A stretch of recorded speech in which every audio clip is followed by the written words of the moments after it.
दोस्तों नमस्कार। आपने एक हिजड़े के डर से 100 मर्दों को भागते हुए देखा होगा, क्योंकि वो हिजड़ा इस गलीच पे उतर आता है कि उन 100 मर्दों को भागते हुए अपनी इज्जत बचाने के लिए भागना पड़ता है। लेकिन क्या कभी आपने देखा है कि किसी एक हिजड़े के डर से 100 के 100 मर्द हिजड़ा बन जाए, हिजड़ेपन पर उतर जाए? ऐसा नहीं देखा है आपने ना। बिल्कुल मैं बताना चाह रहा हूं आपको कि आज हिंदुओं के साथ वैसा ही हो रहा है। तब से हिंदू अपने धर्म, अपने हिंदुत्व, अपने विचार, अपने धर्म ग्रंथों के प्रति सजग नहीं था और वो सिर्फ इन हिजड़ों से अपने इज्जत की खातिर भाग जाता था। लेकिन वो सहनशीलता आज इस तरह के ठुल्लेपन के दौर में समा गई है, जिससे कि आज कोई भी कुत्ता आके, कोई भी सुअर आके हमारे धर्म ग्रंथों पे, हमारे विचारों पे, हमारे संस्थानों पे, हमारे इस तरह के किसी भी प्रतीक चिन्हों पे कुछ भी सवाल उठा जाता है। जी हाँ दोस्तों, ये गुस्सा मेरा बिल्कुल एक रिसेंट चिंगारी से आग में भड़क चुका है, और वो है सुरलीन कौर, जो एक कॉमेडियन है 2 टके की, जो उस तरह के काम करती होगी। वो उसके विचार हैं, लेकिन वो उसके विचार जो हैं वो किसी एक हिंदू धर्म के प्रतीक चिन्हों पे कैसे आ गए, ये उसकी जुर्रत कैसे हुई? ये सिर्फ और सिर्फ इसीलिए हुई है कि हम मर्द इन एक हिजड़ों से डर जाते हैं, और वो डरना अपनी इज्जत के लिए डरते हैं, वो सही है। लेकिन वो डरते डरते हम उस हिजड़ेपन की कैटेगरी में चले जाते हैं, जहां पर चीजें इस कदर भयावह हो जाती हैं कि अपने धर्म, अपने अस्तित्व, अपनी पहचान भी खतरे में आ जाती है दोस्तों। जी हाँ दोस्तों, मैं बता रहा था आपको सुरलीन कौर, ये एक मुंबई में शमारू कंपनी है, म्यूजिक कंपनी, जो एंटरटेनमेंट कंपनी है, उसके कॉमेडी शो में हिस्सा ले रही थी। इसने कहा कि भाई हम संस्कारी हिंदुस्तानी हैं, हम संस्कारी हिंदुस्तानी इस्कॉन वाले हैं, बेशक हम हरामी पोर्न वाले हैं। इस तरह के गंदी भाषा का इस्तेमाल इस्कॉन वालों के लिए, इस्कॉन हमारा प्रतीक है, हमारा शान है, हमारा स्वाभिमान है, वो हिंदुत्व की पहचान है, उसके लिए ये कहा गया।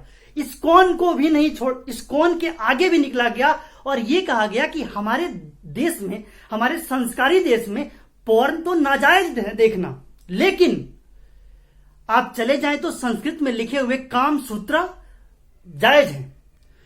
इस काम सूत्रा में लिखे संस्कृत के जितनी भी थ्योरीज हैं, उससे इन ऋषि मुनियों ने अपने कुकर्म के कांड छुपाए हैं।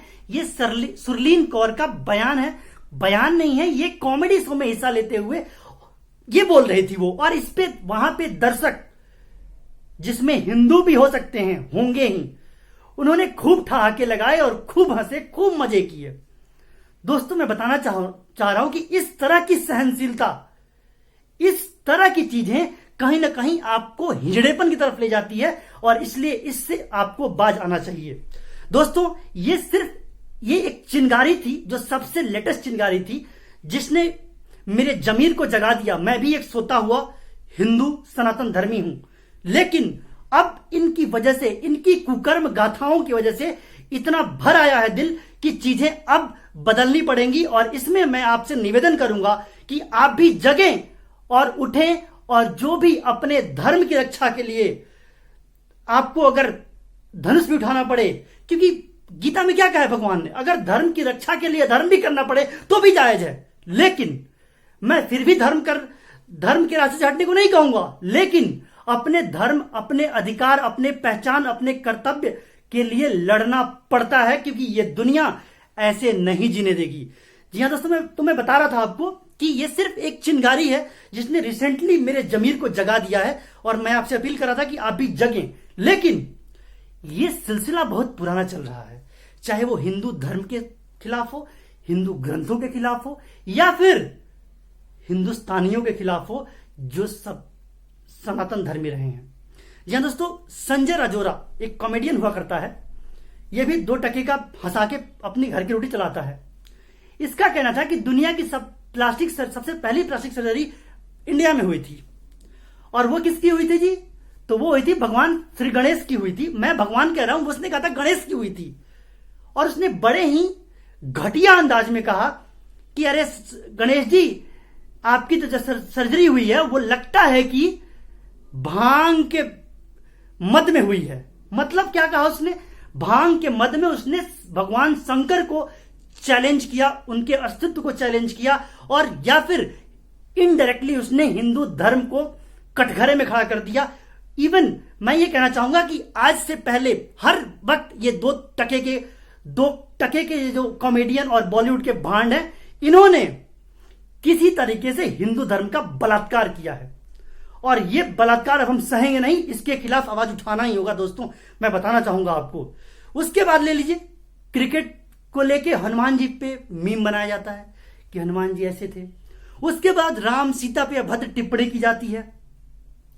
उसके बाद आ जाइए तो बॉलीवुड के कुछ ऐसे सुअर कलाकार जो होते हैं, कुछ वो मूवी बनाते हैं पीके, और वो सुअर कलाकार कोई और नहीं, आमिर खान है, जो शादी एक हिंदू से किया है, लेकिन उसको हिंदू धर्म प्यारा नहीं है, उस पर सवाल उठा देगा।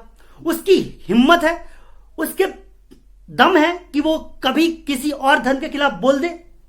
आपको ध्यान होगा, एक एआईबी नाम की कॉमेडियन ग्रुप हुआ करता था, उसने एक बार क्रिश्चियनिटी के खिलाफ आवाज उठाई थी, उन लोगों को घुटने के बल चला दिया था उन लोगों ने, और इस तरीके से आंदोलन हुआ था कि उनको अपना कॉमेडी ग्रुप बंद करना पड़ गया था दोस्तों। उसके बाद आ जाइए, हर जगह देखिए रामायण का अपमान, गीता का अपमान, हमारे धर्म ग्रंथ वेदों का अपमान। इस तरीके से हिंदुस्तान इन अपमानों को सहता आ रहा है।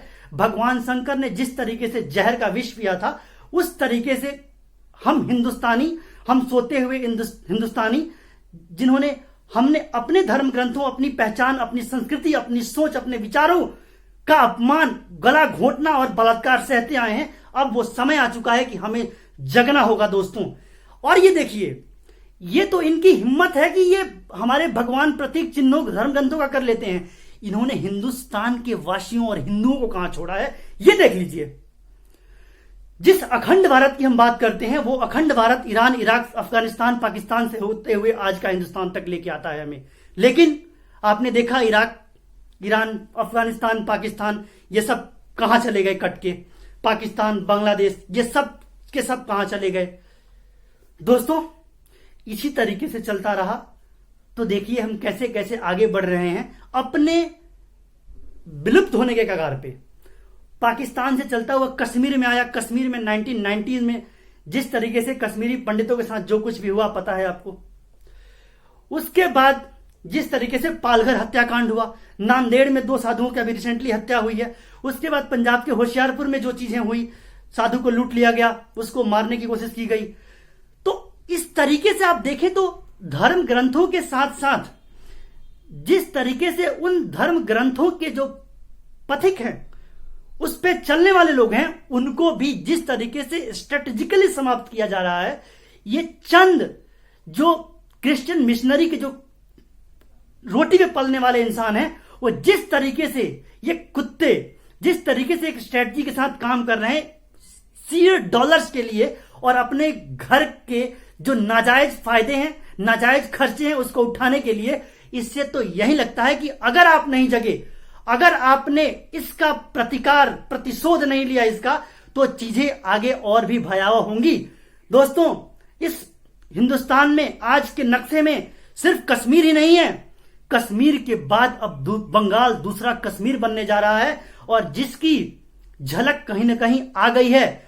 और उसके बाद आ जाइए आप उत्तर प्रदेश के पश्चिमी भागों में, आप चले जाइए मुजफ्फरनगर, आप चले जाइए मेरठ, जिन बस्तियों में इस तरह की डेमोग्राफिक चेंज होती है, अगर वहां पे 50-50 का आंकड़ा अगर हो गया हिंदू मुसलमानों का, तो हिंदुओं को वहां औने पौने दामों में घर बेच के और वहां से दफा होना पड़ता है।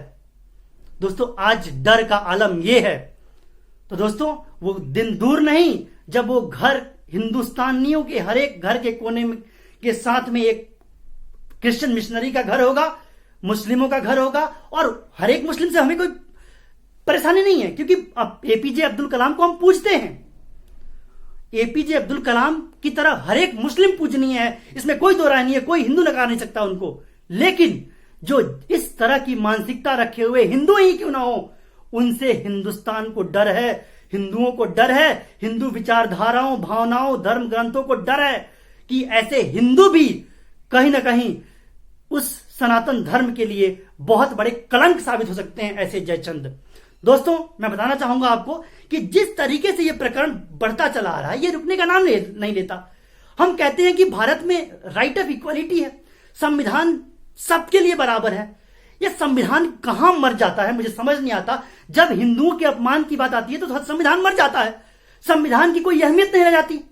अब देखिए, आप सबसे ताजा एग्जांपल दूंगा और जिसके प्रूफ के लिए आप मेरे से प्रूफ नहीं मांग सकते।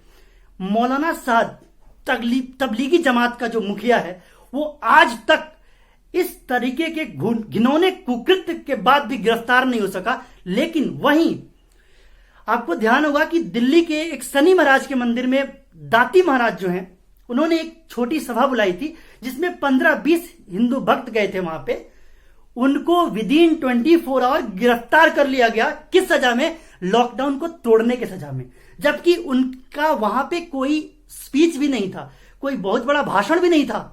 उन्होंने कुछ ऐसा भी नहीं कहा था कि ये कोरोना जो है वो देवी देवताओं का पाप है, मरना हो तो मंदिर में आके मरो, शनि महाराज के मंदिर में मरो, उससे पुण्य मिलेगा, उससे तुम्हें स्वर्ग मिलेगा। ऐसा कुछ भी नहीं कहा था उन्होंने, ऐसा कुछ भी भड़काया नहीं था उन्होंने। लेकिन मौलाना साद जो गैर जिम्मेदाराना और इलीगल तरीके से विदेशी मेहमानों को बुलाया था, टूरिस्ट वीजा पे बुला के उनसे धार्मिक गतिविधियों में उनको संलिप्त करवाया था, उसके बाद उसने इस तरह के नियम तोड़ने के लिए मोटिवेट किया था लोगों को। उसके बाद इसने ऐसी ऐसी तकरीरें दी थी जिससे कि वो भड़कें, उनमें आग लगाई जाए और वो किसी तरीके से कोरोना को फैलाएं। मतलब इन शॉर्ट ये कहें कि पूरे देश में कोरोना फैलाने वाला वो जिम्मेदार साथ अब तक गिरफ्तार नहीं हुआ। लेकिन दाती महाराज शनि मंदिर में अगर 15 लोगों को बुलाते हैं आधे घंटे के लिए, वो 24 घंटे में गिरफ्तार हो जाते हैं। दोस्तों, तो संविधान की कैपेबिलिटी कहां मर जाती है मुझे समझ नहीं आता। वो लॉकडाउन होते हुए भी मौलाना साद दिल्ली से गायब है, लॉकडाउन होते हुए भी गायब है। वो क्या कर रही थी पुलिस, क्या कर रहा संविधान हमारा? अगर वाकई संविधान धर्मनिरपेक्ष है तो इस तरह के कुकृत्यों को रोकने में असमर्थ क्यों है? अगर हमारे नेता वाकई धर्मनिरपेक्षता के ध्वजवाहक हैं तो उनको यह दिखता नहीं क्या? उनको सिर्फ वोट चाहिए हिंदुओं की। मैं तो कहता हूं, लोग कहते आ रहे हैं कि मुस्लिमों को वोट बैंक के तौर पे इस्तेमाल किया है कांग्रेसियों ने, लेकिन नहीं। आज तो मैं ये कहना चाहूंगा कि हिंदू वोट बैंक की तरह आज तक इस्तेमाल होता रहा है इन कांग्रेसी और कम्युनिस्टों की वजह से। और ये सारा प्रकरण जो है ये कहीं ना कहीं कांग्रेसियों और चंद कम्युनिस्टों, जो मुट्ठी भर कम्युनिस्ट हैं, जो कि दलाल बैठे हुए हैं यहां पे क्रिश्चियन मिशनरी और मुस्लिम कंट्रीज के, उनके द्वारा किया हुआ और कराया जा रहा ये अपमान है। ये मॉडर्निटी के नाम पे, आधुनिकता के नाम पे किसी को गाली दे सकते हैं, लेकिन इनके धर्म प्रतीकों के खिलाफ अगर कोई किसी ने गलती से भी कहा हो, हमारी ये मंशा नहीं है कभी किसी को का अपमान करना। हम खुद सम्मान से रहें, दूसरे भी सम्मान से रहें, ये सनातन धर्म की सनातन परंपरा रही है। लेकिन जिस तरीके से इन्होंने अपने धर्म के रक्षा के लिए जिहाद शुरू कर दिया है और उस जिहाद के नाम पे किस तरीके का कुकृत्य करते हैं ये आप सब जानते हैं। उस डिटेल में मैं नहीं जाना चाहता, उसके लिए अलग विषय हो सकता है वो। लेकिन जिस तरीके से हम सो रहे हैं ये कहीं ना कहीं हमारे धर्म, हमारे जीवन और हमारी पहचान के लिए ठीक नहीं है। दोस्तों, मैं बताना चाहूंगा कि कहीं से भी अपनी पहचान खोकर जीने से अच्छा है कि मर जाना। तो दोस्तों, इस मामले में इस जो भी प्रकरण चल रहा है, जिस तरीके के का घिनौना अपराध हिंदू धर्म सोच सनातन धर्म के खिलाफ किया जा रहा है, आप आगे आए और आप उसमें आवाज बने। नहीं तो परिस्थितियां इतनी विपरीत होंगी कि जम्मू कश्मीर, इधर से पश्चिम बंगाल, वेस्टर्न यूपी और उसके बाद दिल्ली के भी कुछ हिस्से, और उसके बाद धीरे धीरे 50-60 सालों में पूरा हिंदुस्तान जो होगा वो हिंदू माइनॉरिटी होगा और उसके कुछ दिनों बाद हिंदू समाप्त हो जाएगा। तो सिर्फ यहां पे नाम भी हिंदुस्तान रह सकता है, लेकिन वो भी नहीं रहेगा, क्योंकि इनके आते ही उसका नाम अकबरिस्तान हो जाएगा, हुमायूस्तान रह जाएगा। तो इस तरीके नाजिस्तान हो जाएगा, इस तरीके से कुछ भी हो सकता है नाम। तो इस तरीके से मैं आपसे नम्र निवेदन करूंगा कि आप ज्यादा से ज्यादा मेरी सोच को फैलाएं, अपनी इनपुट डाल सकते हैं। आप कुछ गलत हो तो मुझे जरूर बताएं, कमेंट बॉक्स में। लेकिन आप प्लीज इस चीजों का संज्ञान लें और उसके बाद जो भी इसके लिए आपको उचित रास्ता लगता हो वो अपनाएं। बस यही मेरा मोटिव है इस कथन को लेके आने के लिए।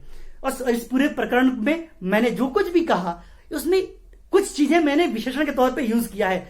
हिजड़ा एक विशेषण है जिसमें एक तरफ बेइज्जती करने वाला एक ऐसा इंसान जिसको कोई इज्जत नहीं है, जिसकी कोई अपना आत्मसम्मान नहीं है, वो जिस तरीके का नेचर का है वो करता है, वो मैंने इस्तेमाल किया है। इससे किसी को ठेस लग रही हो मैं माफी चाहूंगा उससे। लेकिन जो हिंदू धर्म के खिलाफ ये प्रोपेगेंडा वॉर चल रहा है ये रुकना चाहिए और इसके साथ साथ सबके सम्मान की व्यवस्था इस संविधान में होनी चाहिए। यही मैं उम्मीद करता हूं। बहुत बहुत धन्यवाद। नमस्कार।